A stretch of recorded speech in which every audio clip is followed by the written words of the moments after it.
Bienvenue à toutes et à tous. Aujourd'hui, on se lance dans une exploration un peu particulière, la quête de l'amour, mais au-delà de nos frontières. Bonjour. On va s'appuyer sur un article qui s'appelle Rencontrer l'amour à l'international, réalité, défis et belles surprises.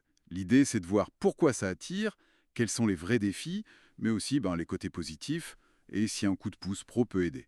En gros, est-ce que l'âme sœur peut vraiment nous attendre à l'autre bout du monde? C'est une question intéressante.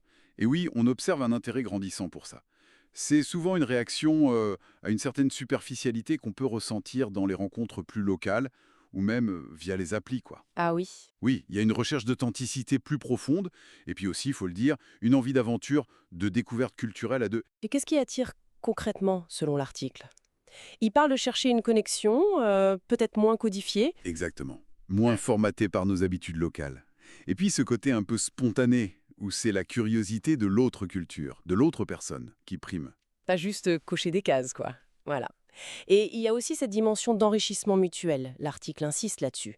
L'idée de partager une vie où les différences culturelles, les traditions, la façon de penser, même la vision du couple deviennent une source de fascination, une source de croissance pour la relation, plus qu'un simple décor. Tout à fait. Intéressant.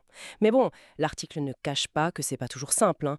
La distance géographique, par exemple, ça doit pas être évident. Ah non, c'est un défi énorme, l'article le soulignait bien.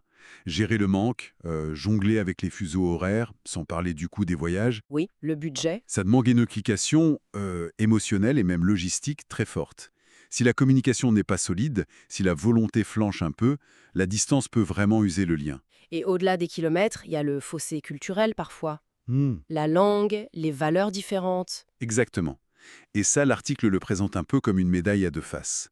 Ça peut créer une complicité incroyable si on aborde ça avec curiosité, avec respect. Mhm. Mais ça peut aussi vite mener à des malentendus, des tensions, si on manque d'ouverture. La clé, vraiment, d'après ce texte, c'est de voir ces différences comme une richesse potentielle, un terrain d'apprentissage. C'est là que ça devient fascinant, je trouve.